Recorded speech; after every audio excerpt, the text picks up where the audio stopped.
Bonjour à tous, c'est Sébastien, votre expert Airbnb et votre expert en location courte durée.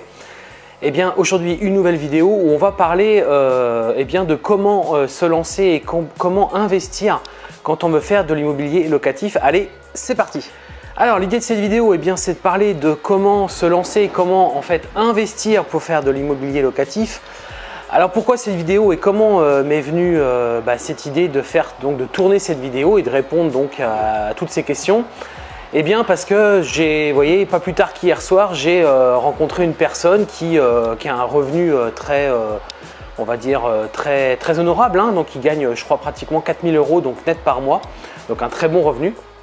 Et on commence à parler un petit peu d'immobilier, puis il me dit moi je suis aussi de l'immobilier locatif. Je dis ah bon, qu'est-ce que tu fais exactement? Donc là il m'explique qu'il a fait donc 2 lois Pinel. Donc l'objectif de ces 2 lois Pinel pour lui c'était donc d'optimiser sa fiscalité et donc de ne pas se retrouver, je crois, il payait quelque chose comme 5 000 € donc d'impôt sur le revenu à l'année, et il descend finalement aujourd'hui à 1 000 € donc à l'année par rapport à ses revenus locatifs, enfin à ses revenus globaux. Et donc du coup il me dit moi j'en fais aussi, voilà, et ça me permet d'optimiser ma fiscalité. Et là je me suis rendu compte, parce que forcément on a échangé, je lui dis tu sais, moi j'ai quelque part, moi aussi je cherche aussi à optimiser ma fiscalité, mais je cherche avant toute chose à travers l'immobilier à me constituer des revenus complémentaires, à générer du cash flow et en gros aller augmenter mes revenus locatifs et indirectement donc mes revenus globaux chaque mois et donc chaque année. Donc là forcément un petit blanc, il comprend pas très bien, parce qu'il me dit oui, mais il me dit moi voilà, j'ai oui d'accord, j'ai toi en fait par la force des choses tu fais de l'immobilier locatif, mais l'objectif c'est pas de te constituer des revenus, c'est pas de développer ton patrimoine forcément. Alors tu le développes oui, mais à quel prix? Puisque en fait lui clairement tous les mois il injecte de l'argent, donc il fait un effort donc supplémentaire pour aller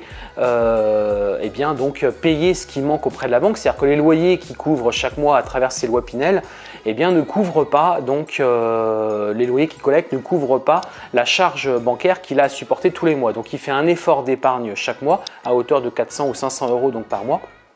Et après forcément il a ces déductions, donc la fameuse loi Pinel, qui permettent donc de déduire et donc faire un abattement fiscal, et donc en fin d'année clairement d'avoir, donc au lieu de payer peut-être 5 000 € d'impôt sur le revenu, il n'en paye plus que 1 000 €. Je lui dis écoute, effectivement vu comme ça, cet angle là, ça peut te paraître très intéressant. Donc après l'objectif c'est pas de démonter cette loi, et c'est pas l'objectif de cette vidéo, c'est absolument pas de parler de ça. Mais l'objectif de cette vidéo, c'est parce qu'à un moment donné, lui, il a compris que ce qu'il faisait n'apportait rien, puisque tous les mois, au contraire, il faisait un effort d'épargne. Alors que moi, je lui dis, moi, c'est l'inverse. C'est-à-dire que moi, tous les mois, je gagne de l'argent. C'est-à-dire que avec mes investissements immobiliers, je me constitue un patrimoine. Et en même temps, je génère ce qu'on appelle donc du cash flow, ce qui permet clairement d'enregistrer des revenus complémentaires liés à l'immobilier. Donc c'est vrai que ce qui se passe en fait, et si vous regardez cette vidéo et si vous arrivez là-dessus et que vous connaissez absolument rien, et c'est l'objectif de cette vidéo, ça s'adresse vraiment aux personnes qui connaissent rien, parce que lui clairement il m'a posé la question, il m'a dit d'accord, c'est bien gentil tout ce que tu me dis là, mais comment je fais quoi? Comment je peux réaliser ça? Donc effectivement la première chose, c'est vrai que quand on ne connaît pas, on ne peut pas se lancer dans ce type de d'investissement locatif, parce qu'on ne connaît pas, on ne sait pas. Moi le premier, il y a 20 ans de ça, je ne connaissais pas tout ça. Comme tout le monde, j'ai fait mes lois Pinel ou mes lois de Rebien, et ça n'a pas eu un grand succès, hein, clairement. Alors comment moi j'y suis arrivé? Je me suis formé, je me suis documenté, j'ai beaucoup appris, et en apprenant, par la force des choses, au bout d'un moment on essaie, on voit que ça marche, et donc on reproduit donc ce schéma-là X fois.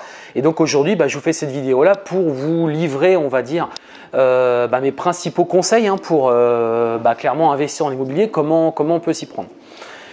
Donc lui il m'a posé cette question-là très ouverte, Sébastien, comment toi tu fais pour… alors je lui dis, tu sais, je ne peux pas te raconter ça non plus en une demi-heure ou 1 heure, c'est vraiment plus compliqué que ça, mais je vais au moins te livrer les bases, je vais au moins t'ouvrir l'esprit sur l'immobilier. Et effectivement, c'est pas quelque chose qui est inné. Quand on va à l'école, on apprend à compter, on apprend à obtenir un emploi. Mais c'est vrai que tout ce qui est entrepreneuriat, tout ce qui est immobilier et gagner de l'argent à travers l'immobilier, bah ça s'apprend aussi. Et ce n'est pas quelque chose qui est inné, ce n'est pas quelque chose qu'on apprend à l'école, c'est quelque chose qu'on apprend en se formant, en lisant des livres ou tout simplement en consultant des vidéos YouTube comme là je suis en train de vous faire pour vous expliquer tout ça. Donc l'idée de cette vidéo, c'est dire exactement ce que j'ai pu lui dire également hier soir.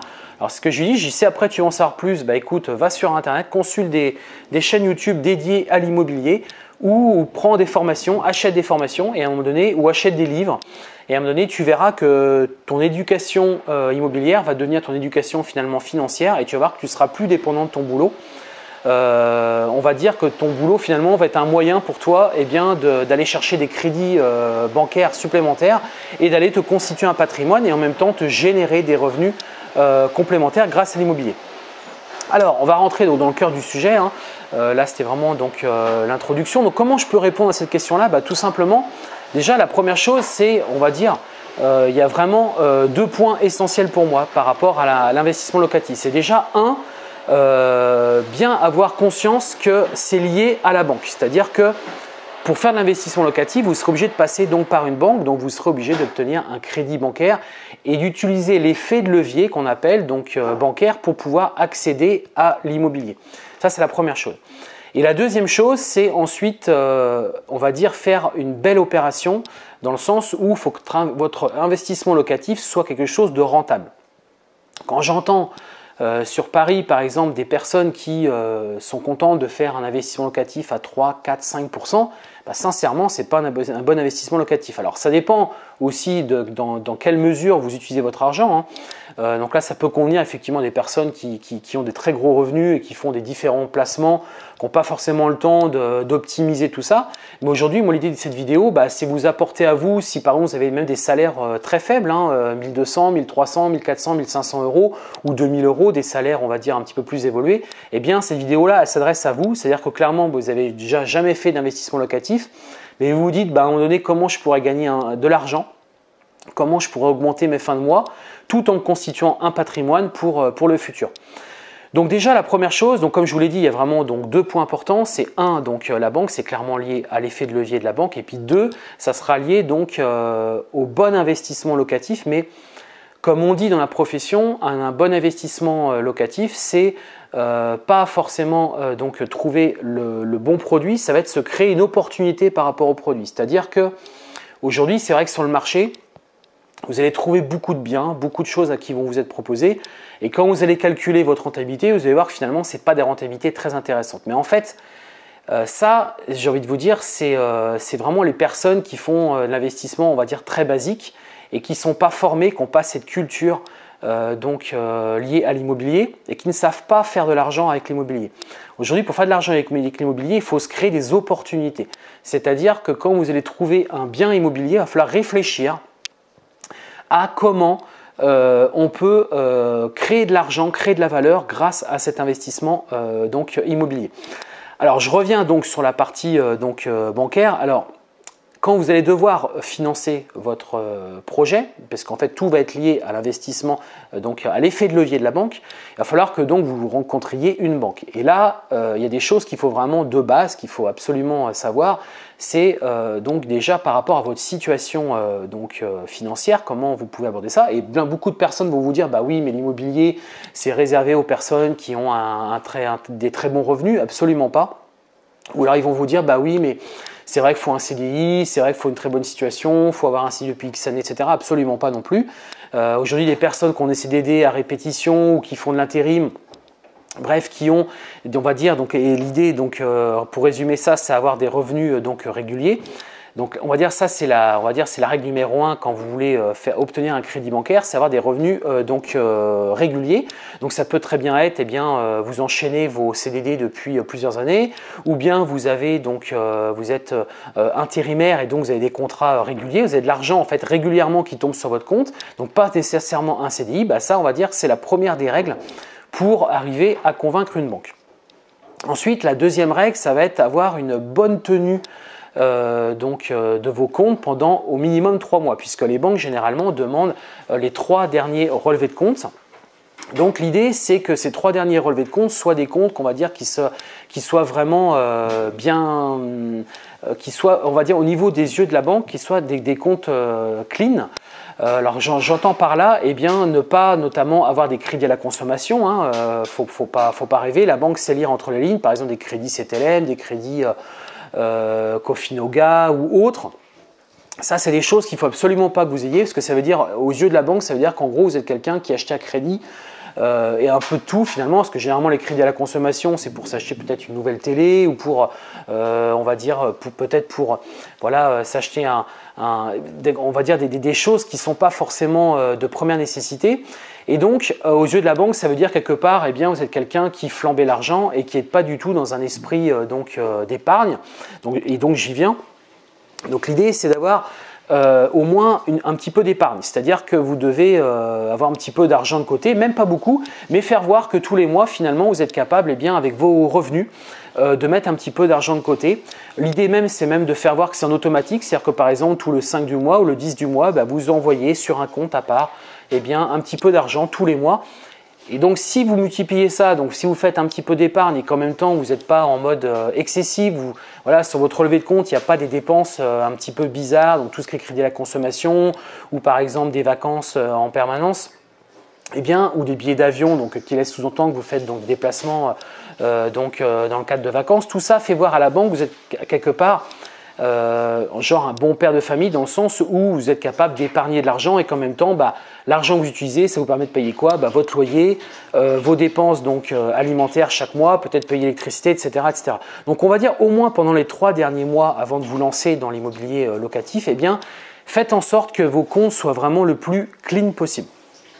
Alors une fois que tout ça est validé, une fois que donc, vous êtes dans une situation, on va dire, confortable auprès donc, d'une banque, bah, vous allez pouvoir approcher votre banque et lui dire, bah voilà, moi j'ai donc un projet locatif et je souhaite donc me lancer dans l'immobilier locatif. Donc très sincèrement, comme je vous l'ai dit, même si vous avez des CDD ou même si vous êtes en intérim, ça ne vous empêchera pas d'y arriver à partir du moment où vous avez des revenus qui sont récurrents et qui tombent de manière régulière sur votre compte bancaire et qu'en même temps vous avez un compte sain, c'est-à-dire une bonne tenue, une bonne gestion de votre compte bancaire.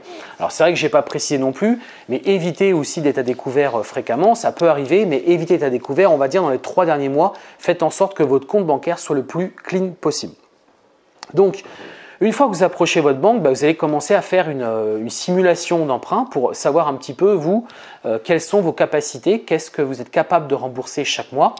Et grâce à ça, eh bien, vous allez donc pouvoir déterminer une enveloppe sur laquelle vous allez pouvoir donc partir donc pour faire de la recherche donc, d'un bien immobilier qui va vous permettre donc de faire de l'immobilier locatif. Donc ensuite, une fois que vous avez donc eh bien, obtenu une enveloppe, on va dire, pour vous lancer dans l'immobilier, il va falloir donc chercher un bien. Donc ça, c'est la deuxième partie. Donc l'idée, c'est vraiment de trouver un investissement locatif au minimum qui va générer minimum 10% de rentabilité. Alors si vous ne savez pas comment donc calculer cette rentabilité, bah, je vous invite à regarder sur Internet, sur Google, comment calculer la rentabilité d'un investissement locatif. Alors j'ai fait une vidéo aussi par rapport à ça, donc je vous invite, eh bien, je vais vous laisser un petit lien en haut, quelque part en haut de l'écran, vous allez pouvoir cliquer, vous allez pouvoir voir comment on calcule donc, la rentabilité locative d'une propriété, mais sinon vous pouvez taper sur Internet, vous allez voir, il y a des sites Internet ou des calculatrices financières qui vous calculent ça automatiquement, donc vous embêtez pas trop par rapport à ça. Mais l'idée, c'est au moins d'obtenir une rentabilité au minimum de 10%, parce qu'en dessous, c'est vraiment compliqué derrière. Et généralement, ce n'est pas du tout synonyme d'un investissement qui va vous générer du cash flow, qui va vous générer donc, de l'argent supplémentaire tous les mois. Et un bon investissement locatif, c'est au moins, on va dire qu'il y a un équilibre, c'est-à-dire que les revenus locatifs que vous avez générés vous permettent de payer votre crédit bancaire.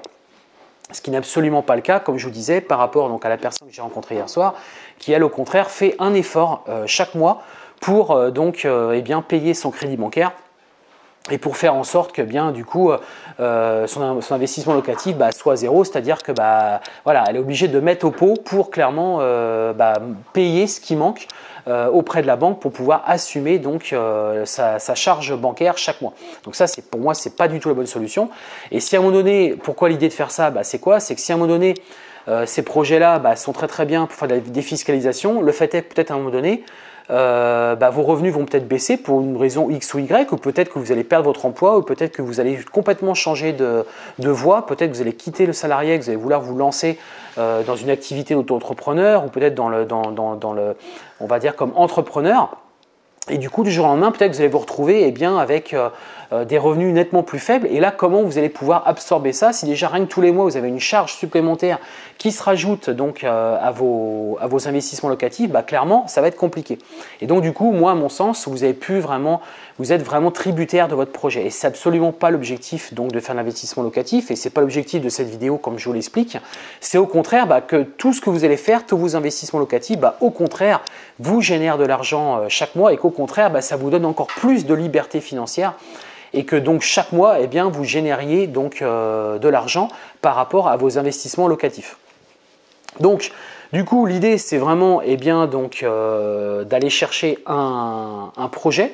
Alors, beaucoup de personnes vont dire, oui, mais moi, je regarde sur Internet, je ne trouve rien à 10% de rentabilité locative. Je trouve des projets plutôt 5, 6%, 7%. Je trouve absolument rien. Et j'ai fait mes petites simulations. En gros, le loyer va à peine couvrir, ou alors généralement, parfois, ce qu'il arrive, c'est que le loyer que vous allez encaisser chaque mois va tout juste couvrir le prêt bancaire. Mais dedans, on n'inclut pas la vacance locative, on n'inclut pas les taxes foncières, on n'inclut pas les différentes charges, par exemple, de copropriété. Bref, on n'inclut absolument rien. Donc ça, ce n'est pas un bon plan parce que ça veut dire indirectement que vous êtes encore une fois obligé de faire un effort d'épargne chaque mois pour pouvoir aller rembourser votre crédit bancaire. Donc c'est absolument pas quelque chose d'intéressant et c'est pas ce dont moi j'enseigne régulièrement et que j'apprends aux personnes qui viennent me consulter pour faire l'investissement locatif et notamment mon ami que j'ai vu hier soir, c'est absolument pas la voie que je lui ai donnée.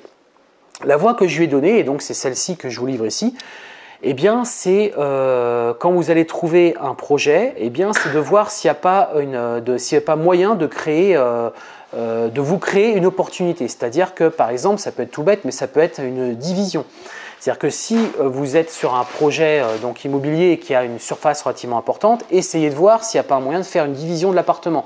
Qui dit division dit deux loyers et généralement, plutôt que d'encaisser, je prends un exemple, un loyer à 700 € sur une surface par exemple peut-être de 60 mètres carrés, est-ce qu'il est 70 mètres carrés peut-être, est-ce qu'il n'est pas plus intéressant d'essayer de voir comment on peut découper l'appartement et plutôt d'aller chercher des loyers à 400 €, même 500 € par mois.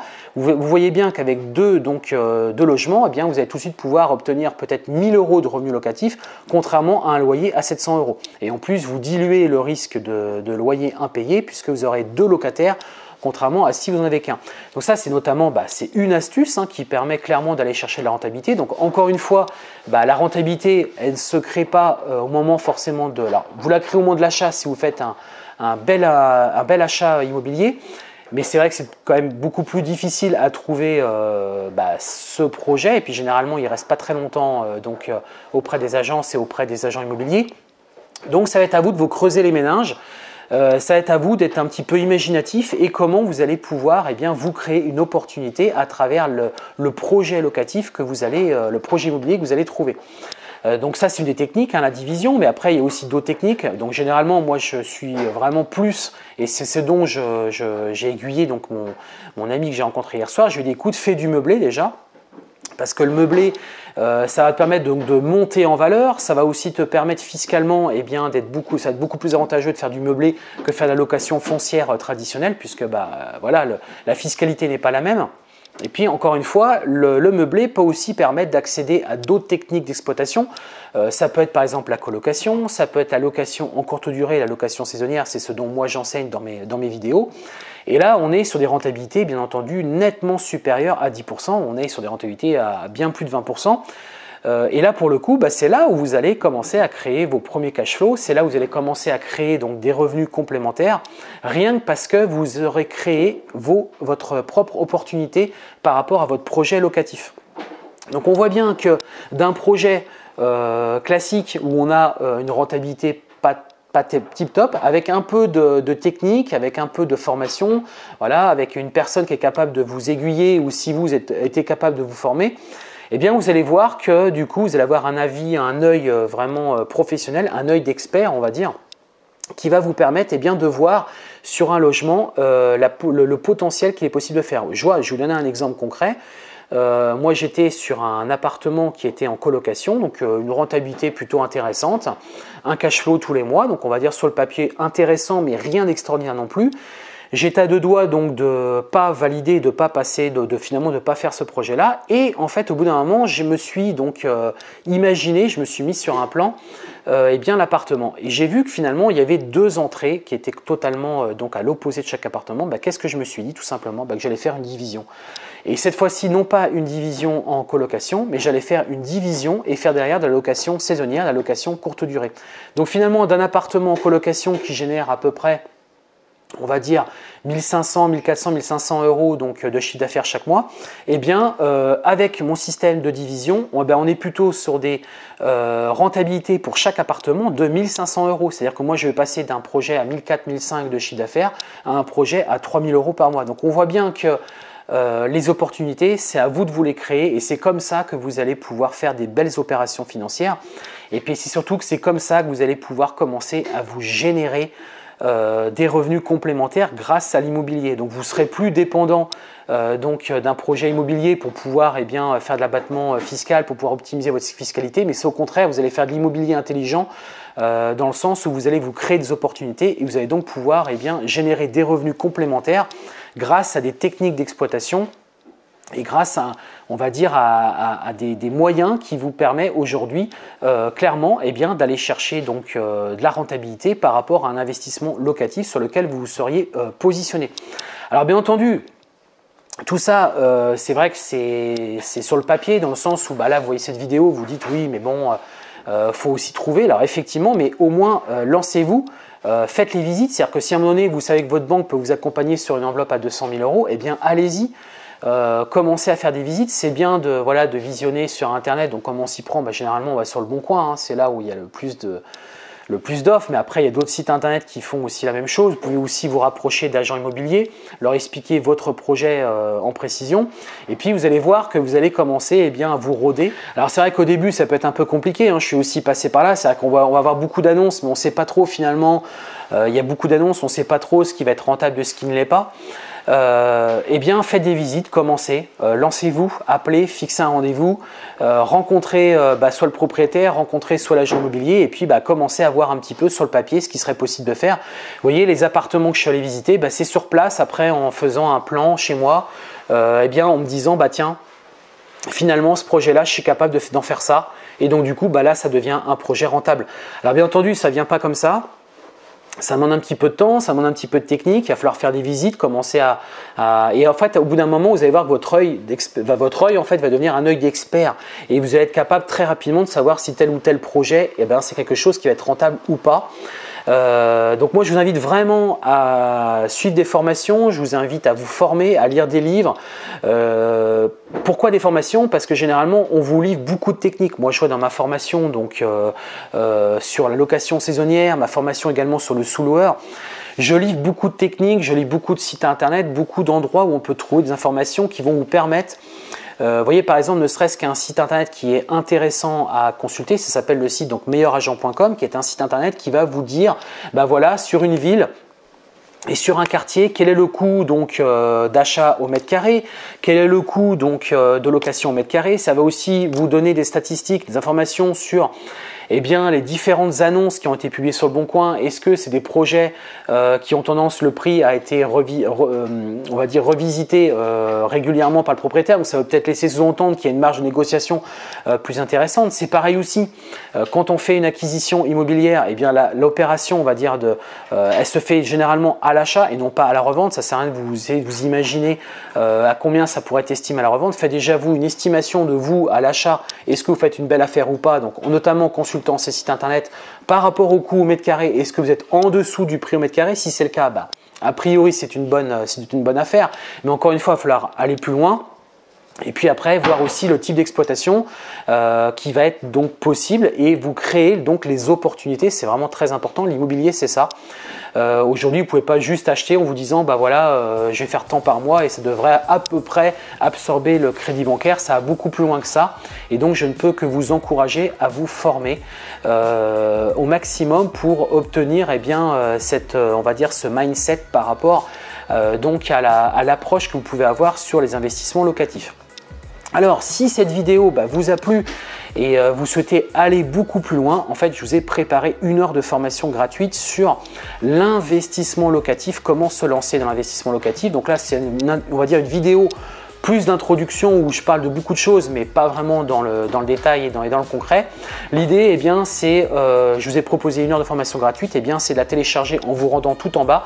Je vous ai donc préparé 1 heure de formation gratuite sur l'investissement locatif et comment se lancer et commencer à générer ses premiers revenus grâce à l'investissement locatif. Moi, je suis quelqu'un qui fait de la location saisonnière et qui fait aussi de la sous-location saisonnière. Donc si ça vous intéresse, sachez que j'ai préparé aussi 2 formations par rapport à ça que je vous invite à découvrir juste en bas de cette vidéo, dans la partie commentaire de cette vidéo. Vous allez retrouver des liens. Je vous invite à cliquer et à récupérer ces formations gratuites qui vont vous permettre soit de vous lancer dans l'investissement locatif, soit plutôt de faire de la sous-location saisonnière ou tout simplement vous lancer dans la location courte durée. Tout ça c'est disponible et c'est gratuit et c'est des formations qui durent à peu près 1 heure chacune. Donc je vous invite à les récupérer. Si vous avez aimé cette vidéo, je vous invite maintenant à laisser un gros pouce bleu à cette vidéo. Puis je vous invite à vous abonner à la chaîne. Je publie régulièrement toutes les semaines 2-3 vidéos où on parle soit d'investissement locatif, soit on parle de location saisonnière, ou on parle également de sous-location, puisque moi c'est une activité que je fais à travers une société qui aujourd'hui me permet de générer des revenus très confortables. Et si à un moment donné vous souhaitez ou vous ne pouvez pas obtenir de crédit bancaire, c'est vraiment compliqué pour vous, ou même que vous êtes endetté de manière trop importante auprès de votre banque, sachez qu'on est capable aujourd'hui de faire de l'immobilier et continuer à générer des revenus à travers la sous-location. Donc tout ça, je vous invite à découvrir ça en bas de cette vidéo à travers 1 heure de formation que je vous ai préparée.